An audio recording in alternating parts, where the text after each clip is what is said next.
Are you a real estate investor looking to sharpen your skills or a newbie looking to become one? You're in the right place. Welcome to Where Should I Invest? Real Estate Investing in Canada with your host, Sarah Larby.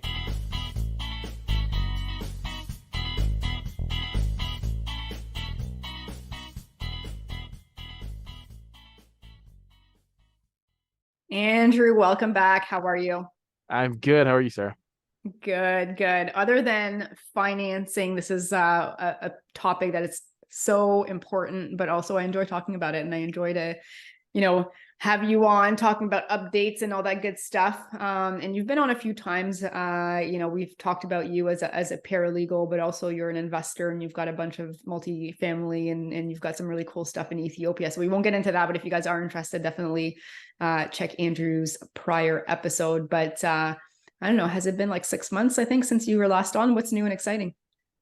Yeah, I think around about 6 months. And so I just wanted to update mainly because that's the big high ticket thing that every investor wants to know is what is like the accurate time frame and timeline of the Landlord and Tenant Board in this past year.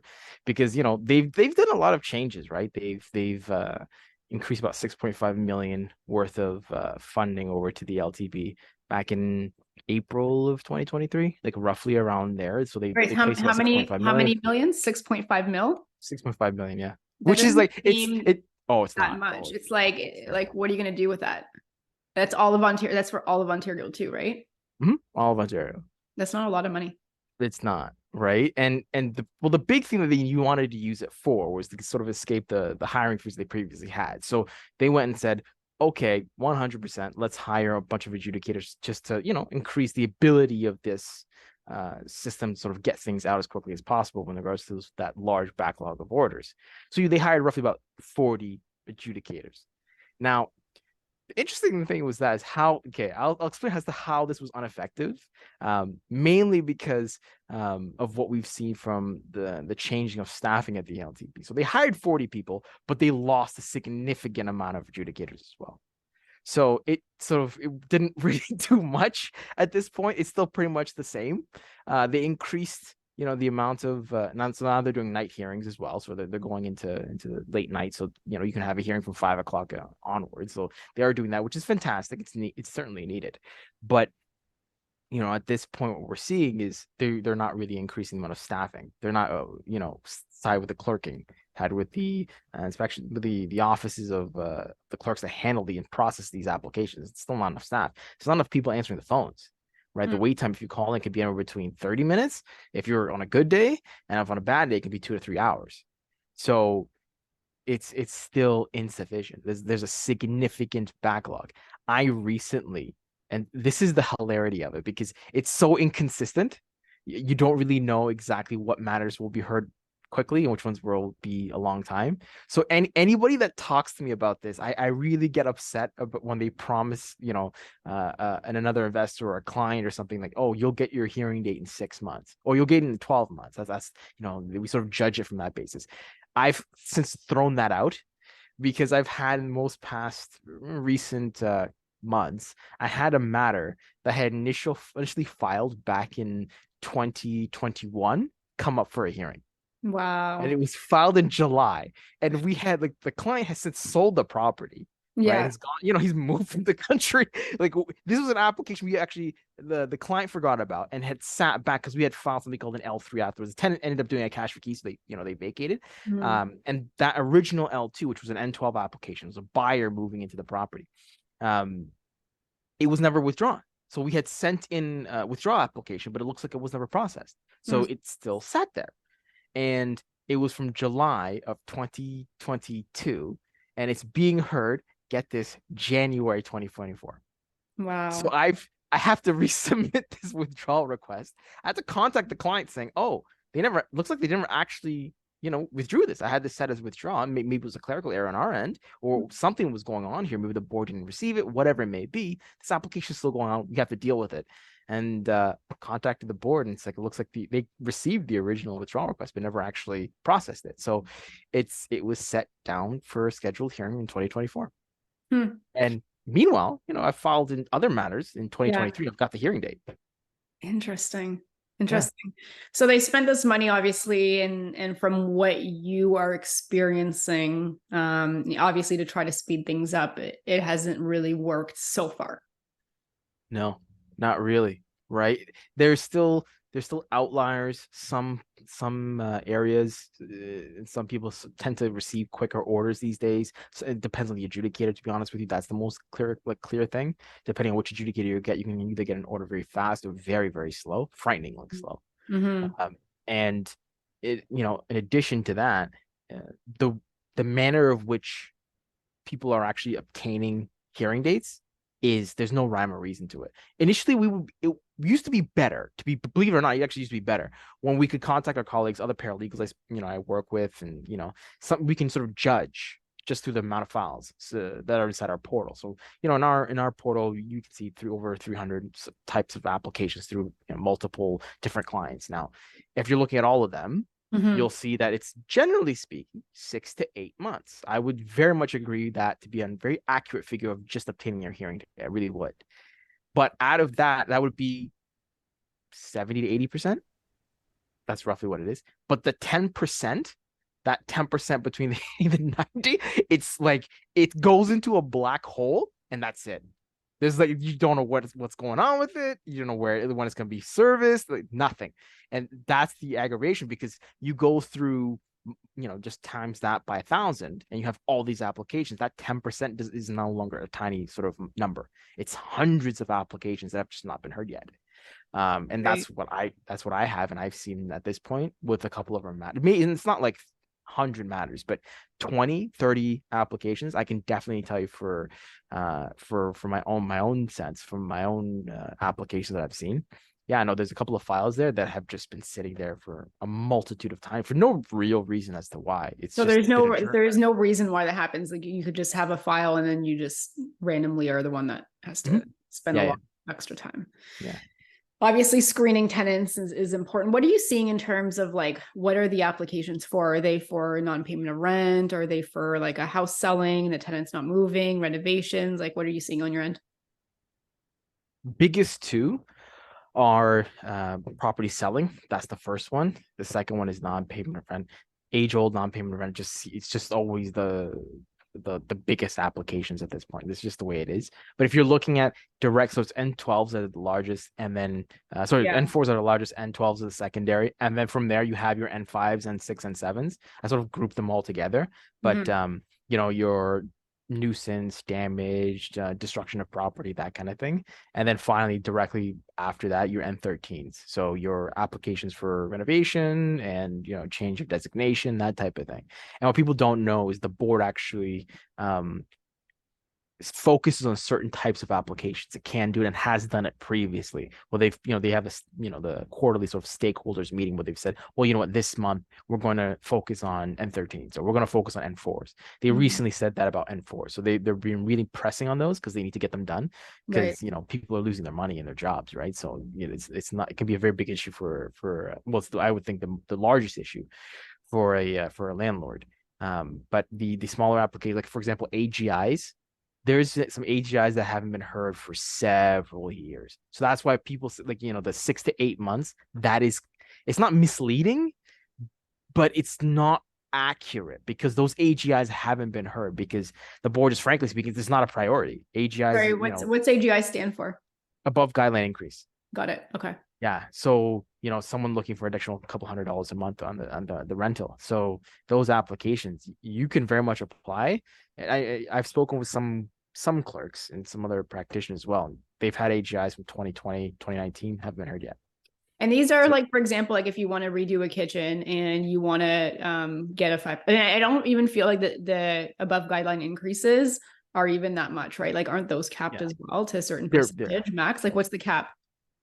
Oh, I mean, we could find it. We can find out later. But from what I remember, it was 5 or 6% or something. Something like that. Yeah, it's not a lot.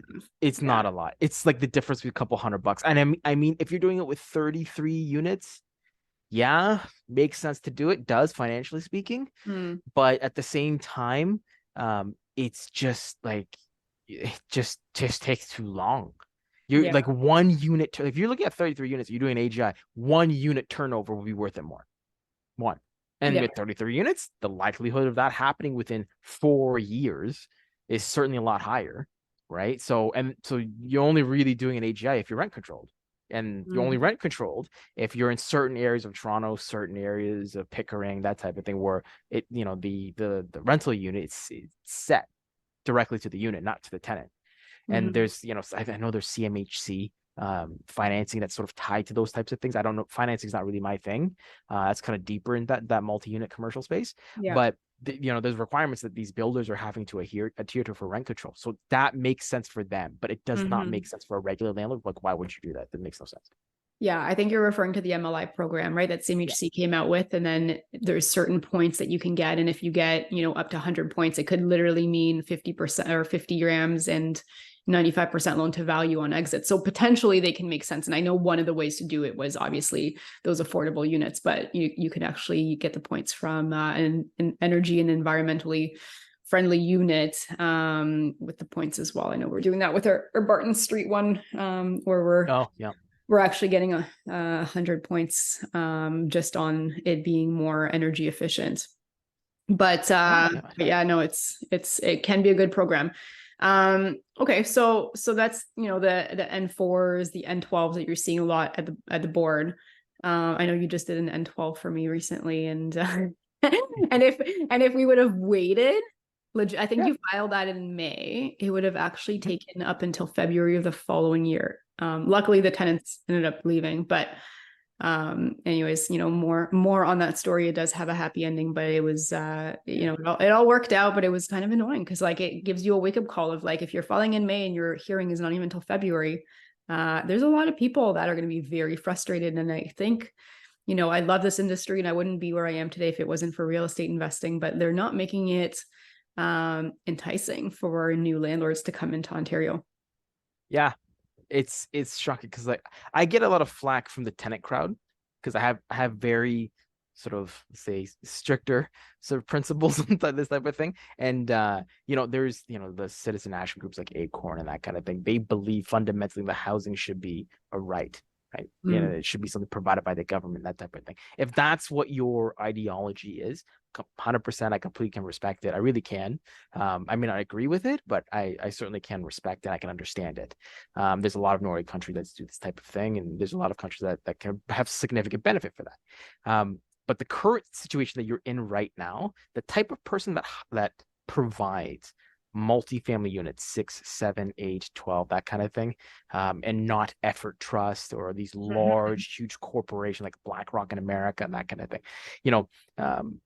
Those landlords sort of need to be taken care of because there's not that many.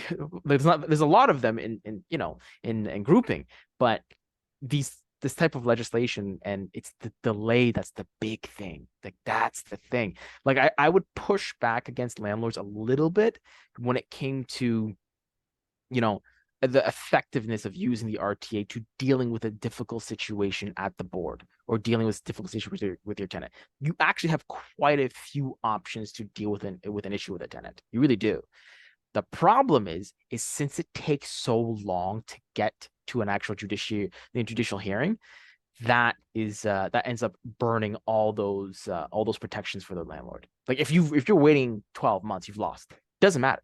You have zero control whatsoever as it comes to being a landlord. So regardless if you're dealing with a tenant that's paying consistently late on rent, if you have an issue with non-payment of rent, if you have an issue with dealing with a sale of a property, with a renovation of the property, whatever, having that, the actual process be a 3-month process or a 4-month process to completion, order and everything else in between, no one would be complaining.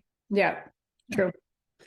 Yeah. And aside from the whole RTA thing, just in terms of building new units, because look, it's half a million immigrants per year coming into this country.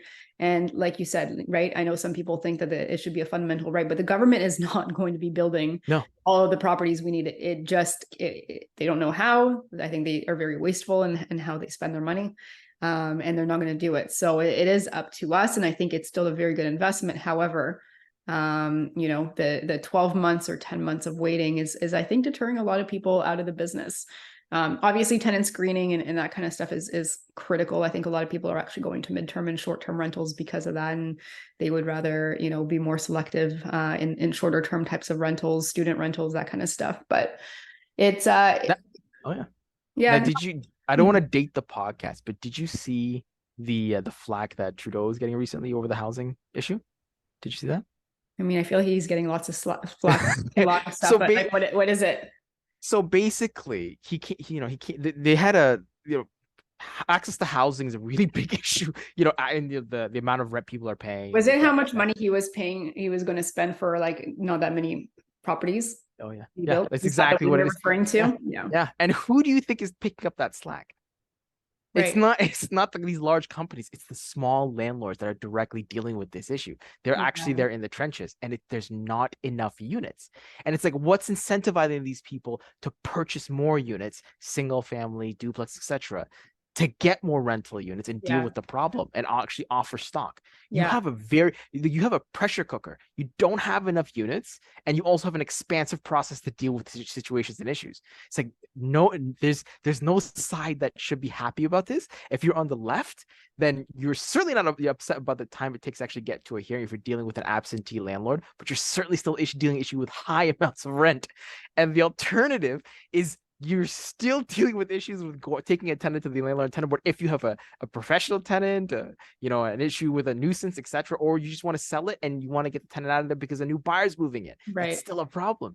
But Yeah. also, fundamentally speaking, you still have a shortage of housing stock, and interest rates are increasing. So it's like everything's just gone to trash. So if you're a solo landlord, it's not the best time right now. That's And funny. it's just ridiculous. It's like, what are these people thinking? The way they behave, it's just unbelievable. Thinking things are gonna just sort of fall into place and everything will be fine. It's like, no, I think it's going to get a both lot. of things are falling apart. It's going to get a lot worse before it gets better, but I think this is the opportunity for some of us to be able to strike while everyone else is kind of waiting on the sidelines. But what I was going to say, and I don't think I finished my original thought, is it's not just the RTA and the LTB. This was a while ago. Sometimes I do this, but it's all the freaking fees that we have to pay in order to convert, and the costs, right? I mean, like a 22 unit building that we're doing in Hamilton. Originally, the development and the parkland fees in total were about 600,000. We are not going to absorb the cost. It's going to go back to the tenants. So like at some point it went from 600 to about like high twos, but it's still high. And then that's not even the renovation cost. That's like, so like, of course the rents are going to go up. Like we would like to keep them low, but if we have to recoup our costs, like we're in this as a business. This is, we are not providing free houses. We are not the government, and we will never be the government. And we're doing this for profits and providing nice, clean homes, but also for a profit. And that's just the reality of it. But these fees are not conducive to creating more units either. And it's going to be interesting how it plays out, because I'm even looking at the rents from 2 years ago versus today and comparing some markets. And I'll tell you, I don't know how many more people are going to be able to afford this. It is quite high in many of these markets versus like people can't even move anymore. No wonder you're getting so many N12s. Somebody's selling their house. Yeah, well, rates have gone up so much. Why would, like, many people are like, why would I want to keep it? It's cash flow negative and they don't want to do it for the long run. And then so they sell, and then obviously the tenant can't find anything remotely close. So they try to stay and wait for their hearing. And this is what I'm seeing a lot of, and I'm hearing a lot of it. I'm sure you are too. Yeah. Yeah. In the reality, like I completely understand it. If you're selling a property, and the tenant doesn't go, it can be catastrophic for the buyer as well. So all parties sort of need to know what they're getting into before the sale goes through, if there's a tenant at the property. And these days, if you're listing a property as a realtor and you put on MLS that you've got a realtor in it, it's pretty much like a death knell for them. So they're really trying to avoid those types of listings. But that being said, if you're in this position and you're dealing with this situation, it's a lose-lose for everyone. Like the tenant ends up paying significantly more in rent because they have to go somewhere. It doesn't matter how long they've been there. The rent has gone up by then. 2 years, a year, still gone up. And then for the seller, he now has to wait 6 to 7 months for the closing and all those issues. And the buyer, if you've got your own sale going on at the same time, you're trying to hold that one behind. So you got this daisy chain issue of all these problems, everyone trying to close. So the one tenant can cause a significant issue if they don't vacate. But I'm not lost to it. I completely understand it. It's a bad situation for everyone. just going into it, because just the board and it's not even the laws behind it I would really argue against. It's mostly about how long everything takes. A seasoned practitioner, lawyer, or paralegal can deal with a lot of these issues just being in front of an adjudicator, but a lot of times you just can't get in front of it. The number one thing I say in my office is, I apologize, I can't provide you update at this moment because I don't have a hearing date as of yet. So we've done everything actionable that we can, but we're just simply waiting for the hearing date at this point. That is the same thing I say every single day to about 40 clients every day. Right. So it's I mean, it's not a good position as to be in right now if you're a landlord. It's like, I say this a lot, but I don't know what it is with some investors and some landlords. They actually don't pay attention to like those fees and those dues and things sort of increasing. Like I mean, in Hamilton right now, they're now pushing to ban N13s completely, renovation. Really? Yeah, that's one of the big things there. Like I know Acorn and some other citizen action groups are pushing for just to stop all renovations whatsoever. So that's your N13, that's your conversion. So your conversion of your units from commercial over to residential. They don't want that either. Right. So they are like, and to me, I'm just sort of shocked by it, because your incentive, like no contractor is going to do work with the tenant in there. Most won't. They just flat out will refuse the job. So if you have a landlord there trying to get the property rental from a slum, if they've purchased it, it's very difficult. And most of these tenants are not going to leave anyway. So you're putting an impossible situation into the market. What do you think is going to happen? There's nothing of good benefit that this is going to occur if you ban the practice of a renovation, right? If you're looking to lock rental rates, do that. But this version, it's not a good one, and you're seeing that with licensing as well.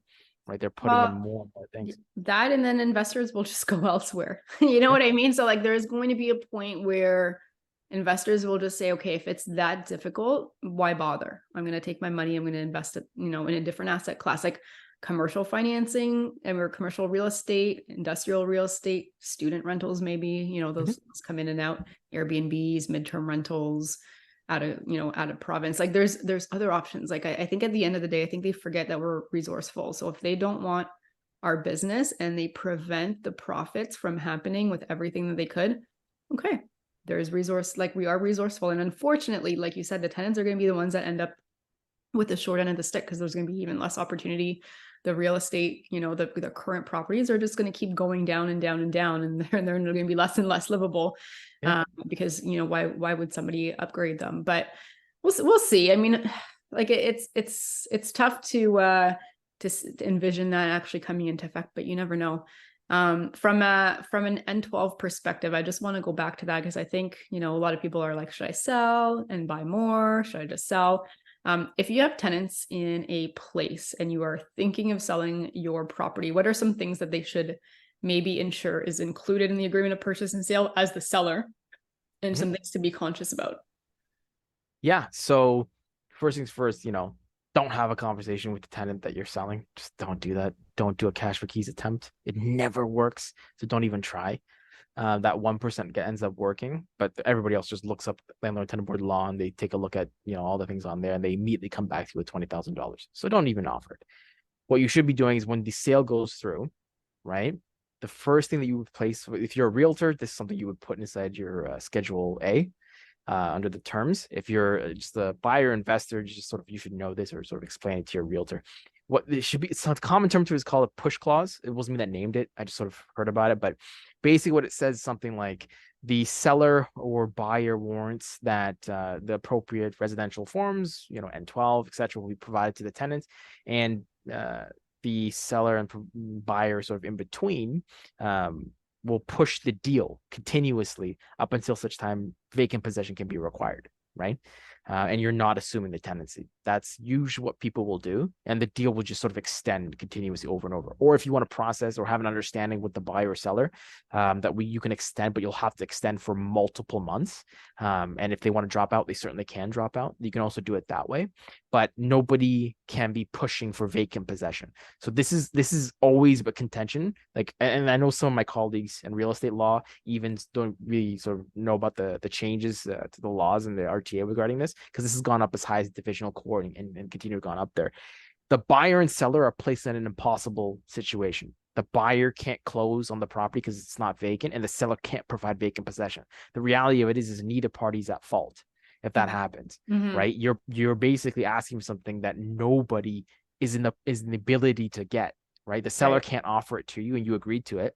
And the buyer placed in an offer that was impossible, right? Legally speaking, it's just they can't do it.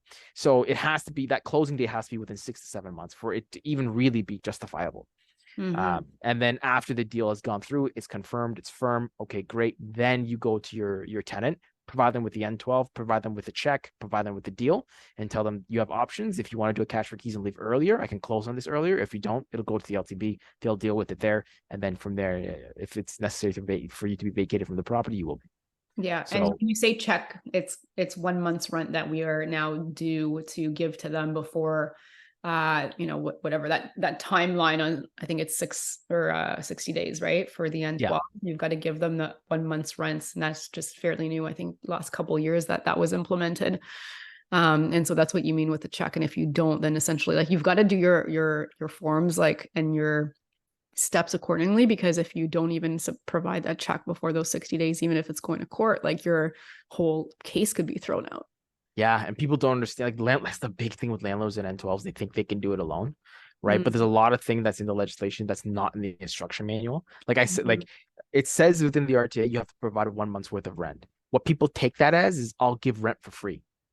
It's like Mhm. that's not what you're not providing value there. You're actually just abating something. That's not what it is. You have to give a check. It's like, okay, well, you have to give the funds. It's like, okay, a check is actually not funds. It's a promise of funds. So they'll give a personal check, and that won't work. It won't be considered as process. So you have to provide a certified check, right? And it's like, if it's an e-transfer, you have to show that it's been deposited, right? Mhm. And because the tenant may not have received it, etc. So you're only really left with an option, which is providing a certified check to the address, with tracking, etc. Or just giving it to the person if you're serving it yourself. And you got to do it within the termination period. So people will do this. They'll hear the first part, they won't hear the second part, and they'll just serve serve the check 6 months later, and then it goes to the board. And they went, "Oh, you did everything correctly, except you didn't do it in the time frame," and they'll kick the application. And it's like a lot of my colleagues make this mistake too, right? So Yeah. it's, people think this process is easy. Oh, Lord have mercy, it's not. It's a lot of nuances that you have to sort of follow. This is why I don't let my clients do anything once they hire us. It's just we follow the set time frame and the flow, and then Mhm. that's it. The rest is automated, right? And you hope to do a cash for keys, you really do, because it's better for the client. But ultimately speaking, you can be inside some pretty bad jams at this point. So I think at this point, though, like, if you were to wait, your 8, 9, 12 months, whatever it takes for your N12, and I think, without going into too many details, the N11, and even in our situation with a little bit of cash for keys, likely helps, if your tenant is really trying to wait their timeline out.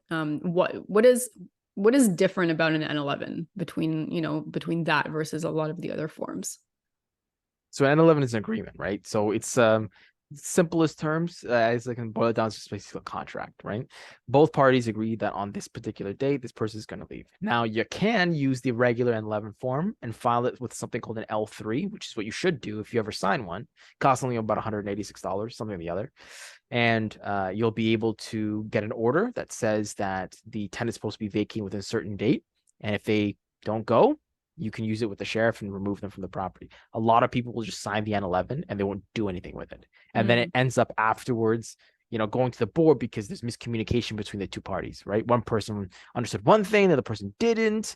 And then that N11 can be pretty much useless because you didn't have a real agreement there. There was no real meeting of the minds. So that entire agreement can be thrown out. Plus, in addition to that, if you don't file it, the tenant, if you're filing it early and he's supposed to leave or she's supposed to leave inside, let's say February of 2026, it could get halfway there, and that person could say, you know what, that agreement, I don't want to do it anymore. Okay, so I want to take a step back. So let's just say you sign an 9/11 with your tenant today, right? Yeah. When do you go file it? Right away? Oh, yeah, today. If you sign it today, you file it today. So you file it today, you pay the 186. Where do you go to file it? So you can go off to the Landlord and Tenant Board portal, the website. They've since changed a lot of things with it, but you can go onto the website and you file something called an L3.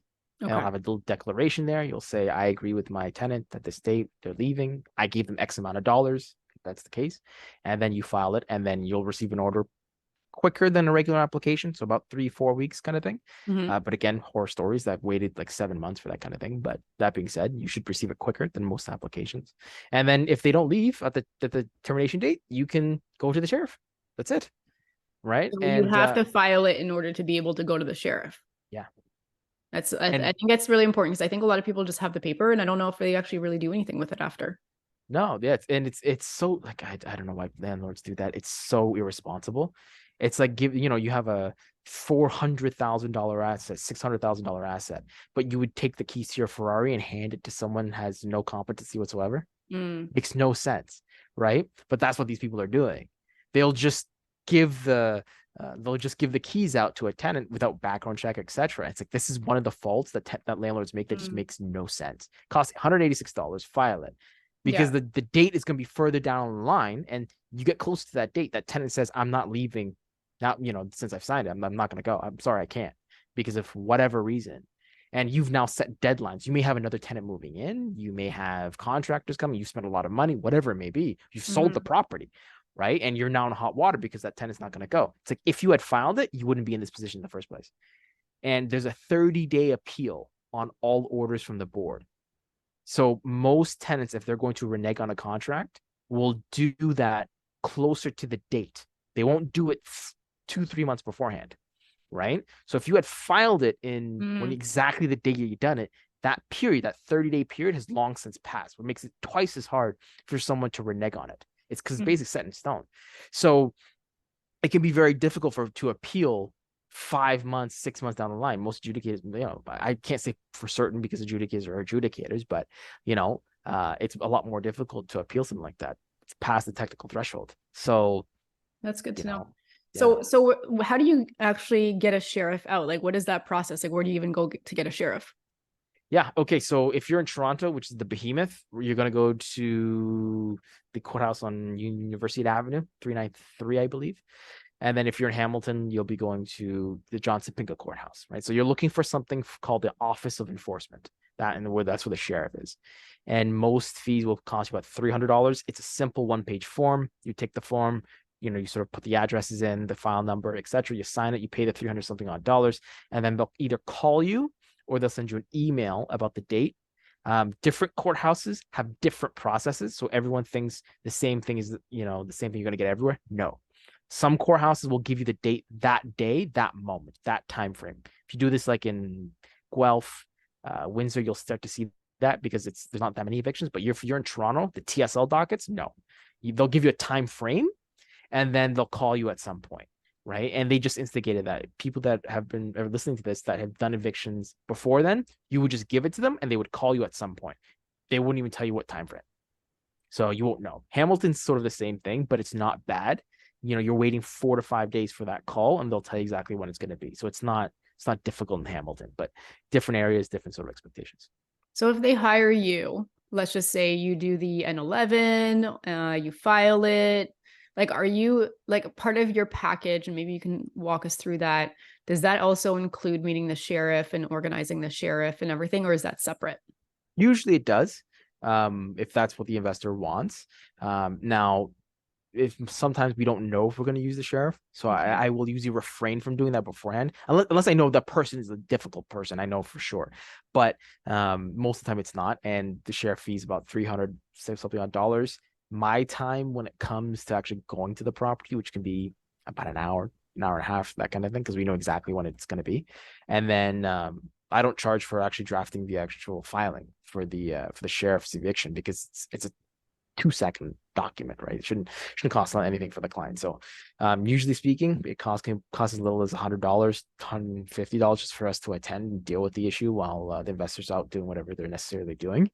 And then sometimes I've had some matters that I went with the sheriff and there was a full dust up. Police were called, fights. I had someone pull a gun on me at one point. There's a lot of things that can stretch out within that time frame. So sometimes I can be there for an hour, or I can be there for 6. So I sort of explain it to the client before, and if it passed that 1 hour mark, then they just end up being billed at the 175 per hour sort of mark at that point. Yeah, I mean, look, I think your prices are really reasonable. Like if you were to do an N12 and like go to the court as an example, or an N13, while we still can do them, like what does that look like from a fee standpoint and support standpoint from your firm? Yeah. So our standard application is roughly about 1,900 plus tax per application. And then that covers everything, including the court fees until the date of the trial, the first one. Okay.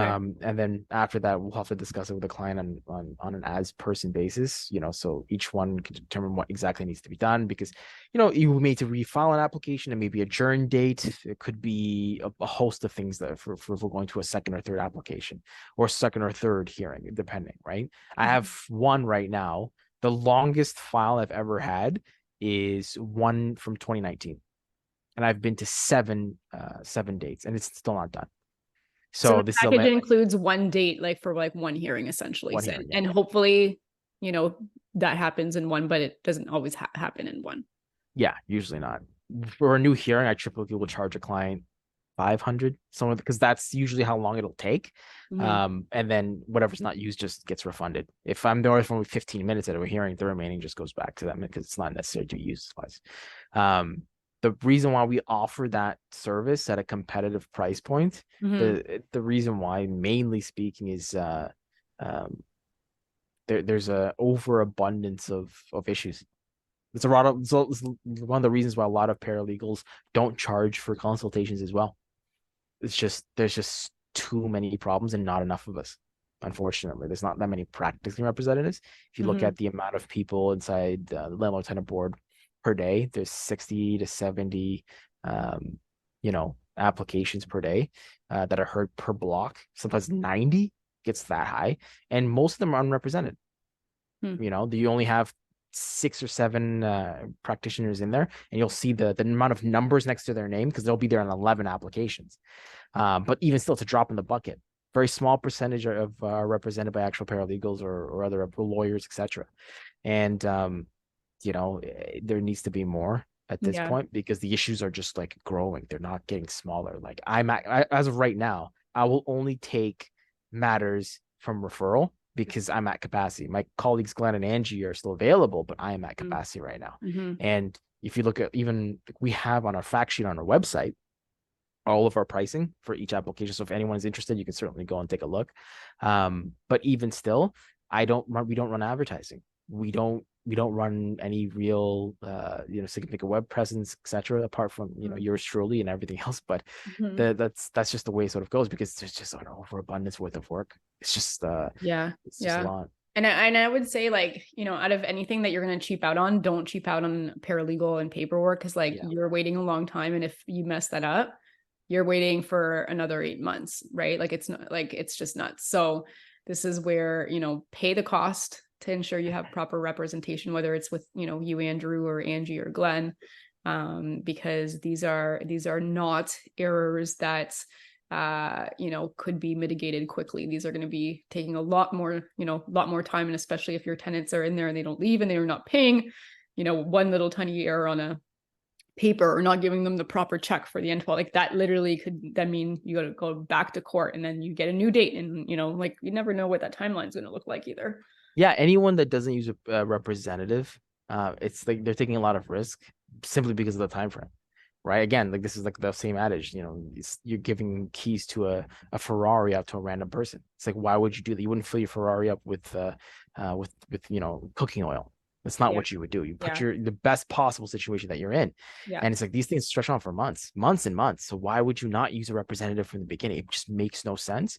At least in my opinion, as an investor myself, right? So I always sort of advocate for that. Before, I would have said that most landlords can do N4s for non-payment of rent on their own. I don't do that anymore. There's a lot of investors that are here that have been, or so are listening to this, that have been to the landlord tenant board, have dealt with it, etc. The vast majority of investors that do N4s lose on their own. Yeah. Or at least like work with you guys to do their first one, right? So that they know how to do it properly and they can at least consult with you and stuff like that moving forward. So I know you're an investor in Ethiopia. Are you also investing in Ontario? Heavily. Oh yeah. So I think that's interesting because I know this whole show was about all the stuff that can happen, but I'll tell you, and being in this for a decade now, I've been doing this for 10 years. That's a very small percentage of issues that you deal with. And the majority of the tenants are actually pretty good. And then once in a while you get some that, you know, even with the best screening can still fall through the cracks regardless. But it is good to hear that you're still investing in Ontario, because I still believe that it's a great market with some great opportunity. And it's just a matter of like maneuvering through the hurdles that we're given and being resourceful to find opportunities. What are you specifically investing in Ontario? Multifam. Okay. At this point, yeah. Anything above 5 units, 6 units, around there. That's usually what I'm taking a look at this point. And still conversions. I don't do them as much, but conversions, single families, the duplexes, that type of thing. That's still good, depending on, I'm a big proponent that good deals are made, they're not found. Like that doesn't exist anymore. If you want to find a good deal, go back to 2005. That's where you're gonna find it. But these days, if you want to get some value there, you can make it. You can find it and make it. That's the way you can do it. And you're not going to get that in a lot of other provinces. It's a lot more difficult. If you're, just saying, I don't want to deal with these issues, and you have a lot of capital, like some investors have, I have heard of those people moving to Calgary and Alberta, etc. Because financially speaking, they can make a lot more deals with that kind of money over that area. But if you're a smaller investor, smaller landlord, I'm very much doom and gloom, because I deal with a very see it every tiny day. percentage. I see that. No one ever calls me because they have a great tenant, right? I don't see those landlords. And every time I hear, I was like, is this the first time you're evicting someone? Oh yeah. That's the thing I hear the most, right? So it's very rare that we have like repeat customers.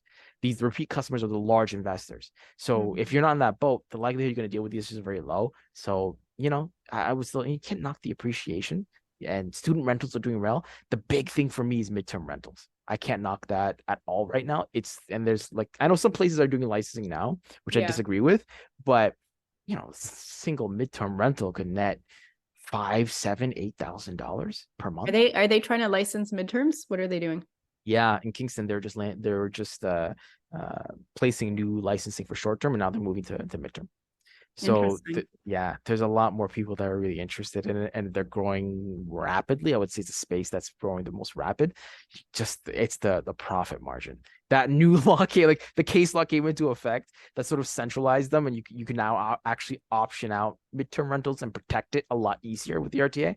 So it's not everyone's. It's like the gold rush right now. You're seeing just a bunch of midterm rentals come on the market. Seems. I think I know the person that first started this. It's like, that's really interesting. But now you're seeing like in Ottawa, Nipissing, getting calls from the middle of nowhere. I think it's going to be harder to track though, because I mean, look, if you're on a platform like Airbnb, VRBO, whatnot, maybe, but there's a lot of off-market midterms now, and there's a lot of placements that we do totally off platforms, and so good luck, for them to find a way to regulate it. I'm sure they will at some point, because they want to make their tax and their money in every capacity. But I still think we have some leeway with it. And I also think, like, how would they really, like, if someone's in there for 6 months or 3 months, like, I don't know, I'd rather ask for forgiveness, but I think we've got some time for that. But you're talking about the case law that came out June 17th, I think it was, right? Where there was somebody in an Airbnb for 10 months, and it actually went to court, and it was voted in favor of the landlord. And that actually helps with your case law as well on your end, eh? Yeah, everyone I know, certainly for my colleagues that I work with, and along with some other individuals and other colleagues, they all saw that decision and all went, oh, okay, thank God. Right? It's like, because a lot of us have been advising our clients on this type of situation, but it's difficult to do so because it's sort of this gray area as of right now. The legislation hasn't really caught up, but once the case law came out, it's like, okay, well then now this gives us a lot more confidence that this is not going to blow up in an investor's face. But it still comes with a lot of warning, because a lot of investors entrepreneurs are fantastic. Don't get me wrong, I am one as well. But every one of us thinks that we can be an electrician and then like cook and then everything else. But this is not one of those things to do on your own without consultation, without legal advice. Don't do it. It's not a good decision. The laws change rapidly depending on which municipality that you're in, down to the potential neighborhood, right? Something on lower beaches or upper beaches in Toronto is going to have a different law from downtown Scarborough, right? So it's just don't do that. Don't go down that road. But it is getting, if you're asking my opinion, where I would potentially not want to be my own client, because I don't like evicting people, because I know the process, and I want to have the biggest bang for my buck, and protect myself for the most, it would be with midterm rentals.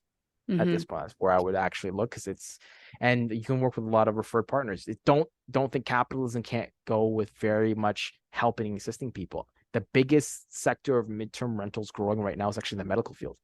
It's it's patient care, right? These beds that need to be provided from the hospitals, and they need to move people to assisted living or transitional. That's the big thing in long-term facilities, and you need to place someone not in the hospital, but not in long-term care yet, but they may still need medical assistance. So they're on a wait list, like on these government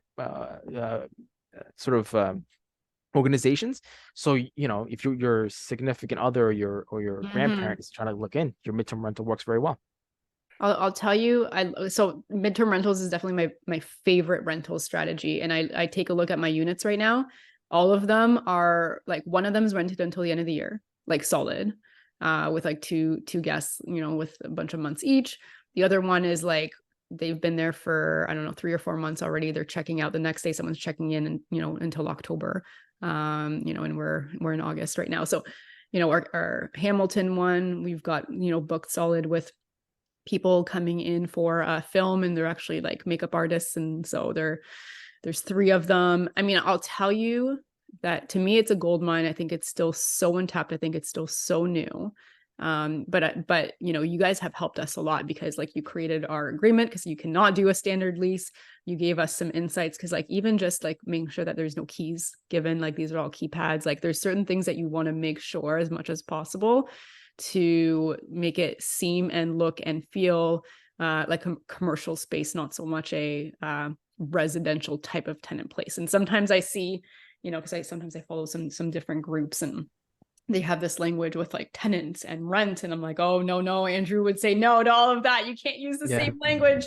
It's got to be, guests and that kind of stuff. So, if someone's interested, I definitely recommend that they have a meeting with you first to set it up if they're doing it by themselves, or reach out to us, for the midterm rental piece. But you're also are you setting up a tenant screening sector of your business as well? Can we talk about that, or is that still kind of in the works? Yeah, it's still in the works. We can't talk about it. It's I'm as of right now formulating where it sort of goes to, because I really do want to keep it separate from the law firm that we run. So it might be its own sort of standalone sort of organization. But ultimately speaking, the big thing I tell every investor is you can skimp out in 2 ways, right? You can skip out on your legal fees, but you had better damn be paying for a good property manager. That's what you're not going to do, right? Or you can pay for a really good representative and manage the stuff on your own. You can do that. But that money is going to somebody. And last time I checked, I charged more than a property manager. So you might as well use that. Get a good one, right?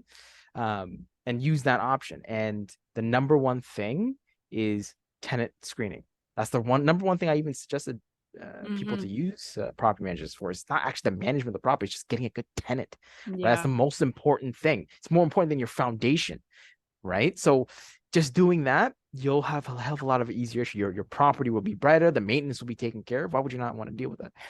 So when it comes to tenant screening, we were setting up a company as of right now. It's still in the preliminary stages, so we're looking to execute on the actual company and providing service to the general public within the next 3 or 4 months.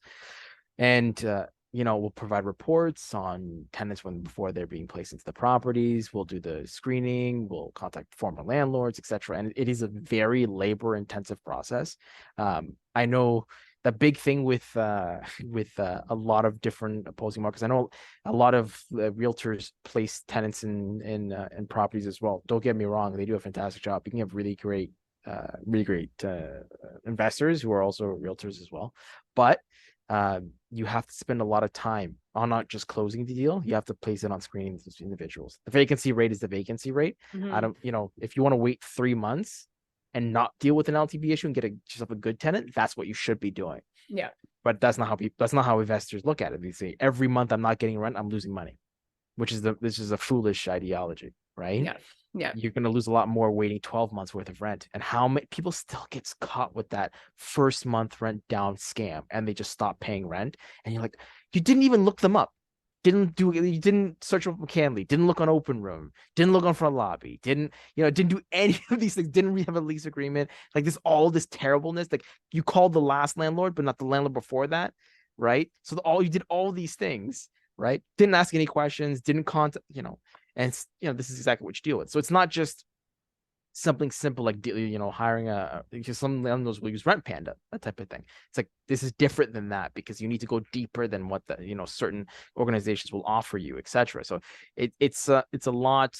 I look at it in the framework of what I would need as a practitioner to go after a tenant if they've not paid rent. What would I want to know to protect the asset before? If I could place myself in a position of not going to court, what would that look like from the beginning? That's the way I look at the sort of execution of it. So I sincerely hope that it helps people. I really do, and weed out the individuals that have not just a sense of lack of disparity, but people that are just trying to do bad things. They're sort of weeding them out from going to good landlords properties. That's the hope, right? Well, and I also think like if you look at it, like, I mean, whatever, most people will charge a month's rent, like that will screen and find tenants. But I will tell you that's hours and hours to find the right tenants can take so many hours. And if you have a lot of properties, like for me, like at this point, like I used to do my own, but like I've got, I don't know, 20 units coming to the market that I have to fill like this month, next month, the month after. Like I don't have the capability to do it myself. So like I've hired out. I mean, obviously I know you've helped me for a few. We're testing out the program and the process and that kind of stuff. But like that's, to me, delegating it out and paying whatever it is going to cost, to me, it's worth it because A, it's my time that I can save and I can focus on other things. But B, like you have access to things that we may not have access to, or a company that, that does this for a living might have, databases, different things, different, opportunities to find information that, somebody that may even be starting out may not even know about. Like you mentioned, Canley, Open Room, like those are all important to look at. And also I'll tell you, there's a lot of like pro landlord groups on Facebook. I always make sure to search that person's name in any of those groups. But like, those are the things that like A, come with practice, but B, they also do take time. So it's either you're like brand new, you don't want to mess it up, because trust me, this is where you have the control. Please take your time on this. Hire somebody that knows what they're doing. Or if you just have so many units, like, again, because I would tell you it probably takes a good like 10, 15 hours of, like not all in chunks, but to find one tenant for one unit. I think that's probably the average timeline. And, multiply that by many, many units. I'd rather delegate that out and, focus on different things. Yeah, the only thing I disagree with the charging of the actual screenings. I don't do 1 month's worth of rent. I think that's because it's wild. Yeah. To me screening a tenant for $5,000 per month makes no difference if it's 1,000.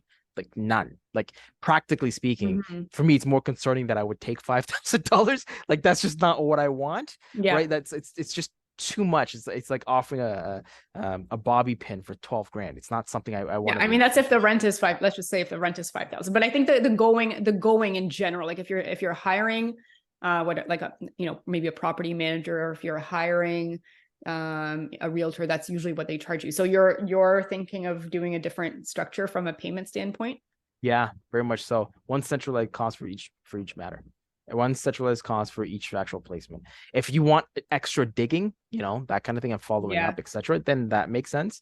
I think a lot of people get the physical aspect when they look at that for 1 month's worth of rent. The property managers, they hand the key and that kind of stuff. It's like, well, you can price that out yourself, or I would tell the investor to do it themselves. Or if you have a property manager, then you just they're picking up the key from one place, or that kind of thing. So it's different allocation, right? Like to me, it just doesn't make any sense charging a month's worth of rent, because it just doesn't, right? If you have a unit that's, I mean, I don't know if they exist, but if you have a unit that's only being charged for like $500 per month, so I don't think that really exists. I don't think that exists. Like, why would you don't use the security service? Let's say like $1,500 as like the low end. Yeah.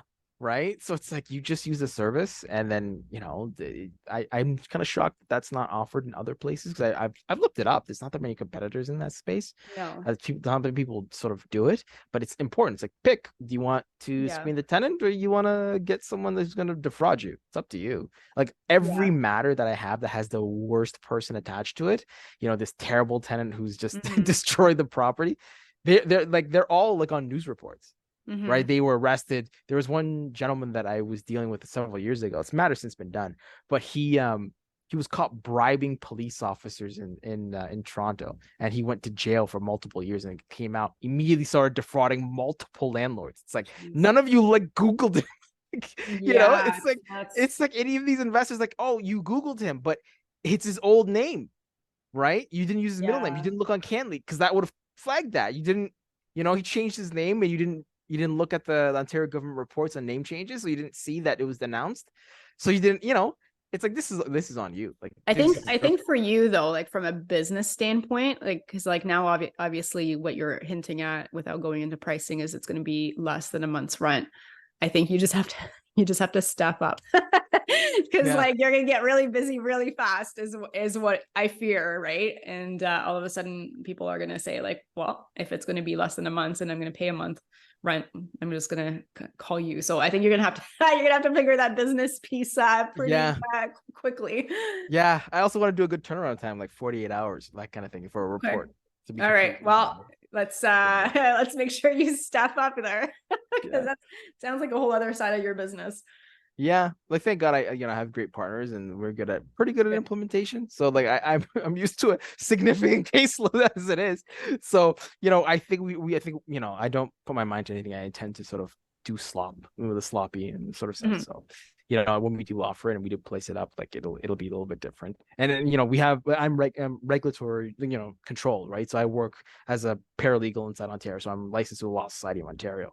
So there's important things that we have to set up beforehand, so we're not dipping into the same thing and not causing conflicts with our office, etc. Because this is a separate entity completely. So there's a lot of things that we have to provide disclaimers for, make sure we're licensed correctly, and all etc. and that kind of thing. So a lot of just the grunt work is being done at the moment. When do you think you'll be ready to launch? We're looking to be available by November. Okay. So I really do want to get it launched before the January season. Okay. I'm your test dummy in the meantime, because I got a bunch of units I gotta get done. Yeah. 100%. So it's a pleasure working with you. You're a great client. You are. It's awesome. It's a great price too. Yeah. Right. So it's we'll figure how it works, and then iron out the kicks on me. I don't mind. Yeah. Right. So people. I always wondered why people. Well, you and I both know who thought of this idea, because it wasn't mine. I took it from someone else. Yeah, right? you can say who it is. Yes, your husband. Oh, your partner. Your partner that husband, spouse, I don't know. We're going on 18 years, so whatever you want to call him. There's a joke in there somewhere. But it's it was a great idea. It was a great idea. He works in law enforcement, and it's like it was a fantastic idea, screening tenants. And the first thing I thought was, when I was on the phone with him and he brought me this idea, and I went, that would be great, but the way I would, and I thought, oh, you know what, this is actually really good, because actually this is really good, because I wouldn't have to deal with property managers. I wouldn't have to deal with practitioners. I wouldn't have to deal with, I could make this cheaper, and there would be less of a need to actually go to court. It'd be less of a need to, oh, you know what? This is a fantastic idea, right? If we had dealt with these issues in the beginning, and it would be significantly cheaper than dealing with it. And I was like, well, why are they charging so much for, because I've worked in real estate for years. I've never really understood 1 month's worth of rent. Back when the rent was low, I got it. But now that it's so expensive, it's like, right. Even in legal field, we charge ridiculous sometimes, $1,000 an hour. Some people. So it's like, I don't, that price point doesn't make any sense anymore. Right. Yeah. And I guess from your building out your business, like, I guess you have to see like where you come in. Like, do you come in at the very beginning from advertising, or do you provide the templates and the process up until a certain point? And then, so I guess, like, I don't know if that's still kind of in the works of what you're trying to figure out, because, a lot of it is in the, a lot of the heavy lifting, I think, is actually in the beginning, few steps before the application's filled out, and getting them out there, and actually like pre-screening them all, and So I guess we'll have to figure that part. But I think it's going to be interesting. Like, it's definitely a service that people need. And if, they don't have to pay a full month's rent for it, it actually might or be a win-win for everybody. Yeah. I mean, like your time as an investor should be to be giving the keys to the tenant. Like, that's it. Right. If you want to handle management on, absolutely. But apart from that, like, why would you?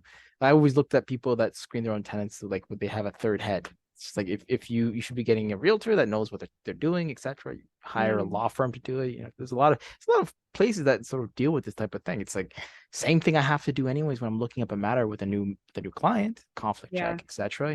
Looking at things holistically. And when I deal with the tenant, when I'm sending an eviction application, you had better believe I'm searching things.